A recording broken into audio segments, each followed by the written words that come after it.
Hello, and welcome to this week's segment from Our Revolution Helena. My name is Will Boland. I'll be your host today. We have a panel talking about Initiative 187, which is a new Montana state initiative that will be up for a vote this November, correct? We have three panelists with us today. Across the table from me is Frank Kromkowski. He's a volunteer with the I-187 project. To his left is Sue Debris. She's a retired reverend from the United Methodist Church. And to her left is Mr. John Herron, a geologist working in the private sector now. Welcome to you all. Thank you. Frank, do you want to start us off and just talk about the initiative itself, I-187? Yeah. Well, a lot of people may not have heard about Montana Initiative 187, which we hope to get on the ballot this November. But it's really important because we're in a climate crisis, and this initiative is a citizens' initiative which is picking up for what the legislature has been not doing, sitting on its chairs in the legislature for the last years, defeating legislation that would address climate change. So what this does is to say, we're going to make our own citizens' law by initiative process. The first part of it is that it will establish a cohesive renewable energy policy, so that we are going to require public investor-owned utilities to move towards renewable energy, 80% by 2034, and then to make sure that we address the climate change which is caused by the fossil fuels which Northwestern Energy, and especially coal, is still sitting on and not giving up on. The second part of this initiative is also very important because we know when coal stops coming out of the ground, there are lots of our brothers and sisters who are coal workers in Colstrip and in eastern Montana who will not have coal digging jobs.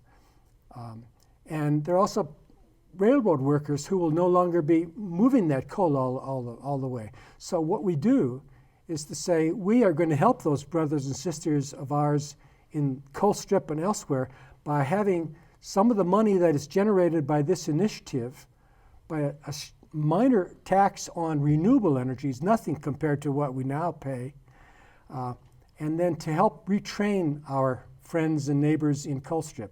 And the third part of it is that maybe lots of people have never heard of the coal tax, but there is a coal tax in Montana that is paid by the companies that are taking the coal out. And when they're no longer taking the coal out, they won't be paying that tax. So you might say, well, all good, no more taxes for them, except that those coal tax revenues have been funding tremendously important projects for Montana. And John and Sue know a lot about this too. But essentially, schools and libraries and wastewater treatment plants, water pipes that need to be fixed. That coal tax revenue has been a tremendous source, and once we lose that, we need to replace it. So that's the gist of what it is, those three parts. Sounds clear enough. Would you like to illuminate us a little bit more on the initiative? Well, I'd just like to go into the background of this whole thing with the climate change and now being called a climate crisis, because it's immediate. I'm a Montana person, grew up in Ronan and University of Montana, and taught school in rural schools in Hart Butte and Canyon Creek up the road, and then worked in the city county health department before I became a pastor. So working with community health and things, and just been really concerned about the impact of the climate changing on our communities and on people that I know and love. I taught at school in rural Alaska for a while and really know how deeply and profoundly it's changed their lives. I have found a lot of hope and a lot of courage in the young people that I've worked with, and watching what's going on with Greta Thunberg, for example, talking to 500,000 people in Madrid and saying we're in the middle of the climate and ecological emergency. We need to start treating this crisis like a crisis. Step out of our comfort zones. And that's what we're doing, following the kids' lead, stepping out of our comfort zones. I raised a family on a ranch out in Birdseye, have 6 children, and grandchildren 10 and great-grandchildren 6 now too. And it's for them, it's for these young people that I'm stepping out of my comfort zone and following her example and trying to collect names on petitions on the street. I feel really, really strongly about this. The role of the youth is giving me a lot of hope and a lot of courage. Adults don't seem to want to take climate change seriously. We've got our financial plans and systems and things in place, and we're not comfortable with change. But the youth are seeing that it's got to happen. And so you see that young people, 13, 16, 18, they're 8, you know, are caring about this, and some lose hope in what they have to look forward to in their lives, wondering what's the planet going to be like in 20, 30 years from now. I won't be here probably 30 years from now, but you know, what are we leaving for them? And they're stepping up, and I am sure welcoming the young people of Montana in this. And they look ahead not only to the changes in their lives related to climate, but in relation to work. The Farmers Union economists forecast that 36,000 jobs in Montana's farm and ranch and tourism and sport fishing and ski industries will be lost as the CO2-driven climate warming continues to change the life of our planet. And anybody who stepped out of their climate-controlled cubicle can see this. You know, as I said, living in Montana pretty much all of my life, and Alaska and Colorado and Wyoming. You drive to Butte, you see the difference in the forests, or up to Lincoln, with all the trees that have died from the beetle infestation related to warmer winters. I wonder if we could step back and look at a little bigger picture. John Heron, I'm not sure all of our viewers know what sustainable energy is, and as opposed to what coal provides for us. Could you, and how this drives climate change, could you talk about, I mean, because this is about, what did you say, 80% sustainable energy by 2034. Right. What is sustainable energy, and why is it so important as opposed to coal? Sure. Well, right now, Northwest Energy, for instance, provides about 40% of their power with hydro dams, and that is a renewable resource as we're looking at it.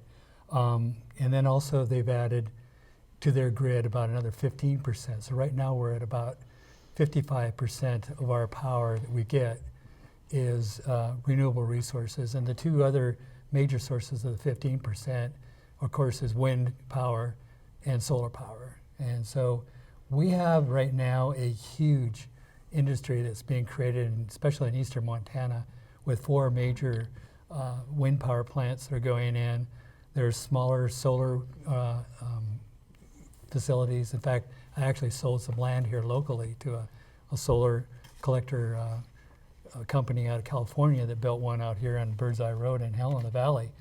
And those 2 factors are enough to get us what we're hoping in this initiative would create would be by the time we get to 2034, we would have like 80% of our power instead of 55%. So it's not a huge amount. It's like 35% more in the next 14 years. Very doable. In fact, this whole legislative package is really smartly driven. It seems like it's very doable. It sounds like a lot, but it is very doable. What we would be doing is basically with closure of coal strips 1 and 2, just recently in January now, just a few weeks ago, we just dropped half of the power that's generated in coal strip. And the other half, all the companies that are involved in it right now, Puget Sound, Avista, and the other companies are trying to divest themselves of it as much as possible. The one thing that everybody's scratching their head is now Northwest Energy wants to buy in 25% more while everybody else is bailing out. Northwest Energy is jumping in. The other thing that they're looking at is building 3 large natural gas generating plants instead of going towards more of the renewables and solar. So what we're trying to do is say, no, you don't need to keep relying on fossil fuels, because fossil fuels, even if you're using natural gas, and even though natural gas is much cleaner than coal, it's still a fossil fuel. It still creates carbon dioxide as a residual plus the pollution. And so we're hoping that Northwest Energy and Montana Dakota Utilities, which is way up in the northern part of state of Montana is also looking at mothballing their coal-fired power plants, and so this addresses them too. And they have much less power that's generated from hydro right now, so they're going to have a tougher time meeting this. But essentially the trend is all the western United States in particular, almost every one of the states is moving towards renewables in a big way. I mean, California is huge into it. They've made very, very strong commitments. By 2045, I think it's close to 100% of their power. Washington, Oregon, and Montana seems like it's running kind of like behind with our Public Service Commission granting Northwest Energy delays in investing more in solar and wind, which they should have pushed, but they somehow caved in and allowed them to get variances, which they shouldn't have been allowed to do, to meet more of their demands. And so this initiative basically kind of drives that engine towards the goal line of helping with the climate change, which is, as you were mentioning, is a super crisis and we can't avoid it. Just look at the billion animals that were lost in Australia that they estimate, and the wildfires that were in Australia. We just drove home and then into California in the last 2 years. We had massive fires that devastated, 4,000 homes were burned, and it's like 50 people lost their lives. Coral reefs around the world basically could become extinct by 2050. That affects all our fish, all of our waterfowl. And the human refugee, they say it could be as much as 176 million climate change refugees around the world by 2050. Moving away from the shores as the water rises?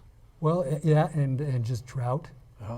Drought. Heat? Yeah, heat. The heat is going to be repressive in the African countries, in particular, going to be hardest hit, and where the poorest people in the world are going to be the hardest hit. And that's half the population of the United States is going to be floating around trying to find food, water, resources that we can't do this. It's just, it's unconscionable that we wouldn't do something.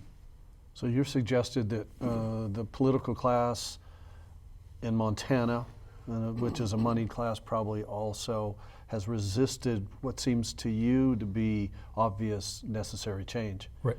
And so Frank, who took the lead on this, and where are you at right now in terms of you're a volunteer, signatures being gathered, how many do you need? This is, when do you need them? By the November election, you probably need them by August or something, or how we look? June 19th is when we need June 19th. 26,548 signatures. And we're about halfway there. And this is a tremendous effort by dozens and dozens of people all across the state. Tonight in Missoula, some of our friends are going to a local meeting there. They'll be gathering signatures. Here in Helena on Thursday night, the 23rd, some of us will be going to the meeting of the group calling itself Helena Ready for 100%, for 100% renewable energy. But there's been a group of people who have been dragging their feet, and Russ Doty, who is the founder of our group called Montana Cares, which is Montana Community Affordable Renewable Energy Saves. It saves us money, but also is going to save lives. And so that's our group. It's a nonprofit group.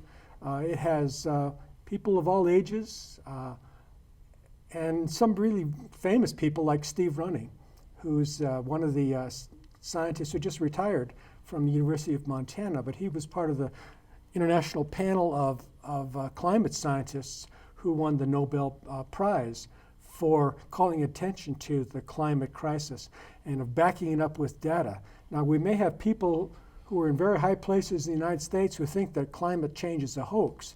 Donald Trump seems to be one of them, but he's never been known for doing his homework.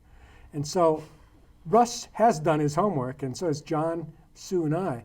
We know that we can't keep going along with those people who dominate our legislature and who have blocked all really progressive kinds of efforts to make this change. The Montana conservation voters put out a scorecard every 2 years. And if you look at their 2017 and 2019 scorecard, you'll see that there were really good pieces of legislation that were defeated by some of the people who were given the Montana Conservation Voters sort of a flunky award. You flunk every test that we've given you. You don't understand, what's happening, and you vote against the good proposals. But the Public Service Commission, too, as John said, has been kowtowing to Northwest Energy. Now, Northwest Energy has some really good people in it, of course. And I know the president of the corporation. I remember when he was a lawyer for the Montana Legal Services Association, representing poor people.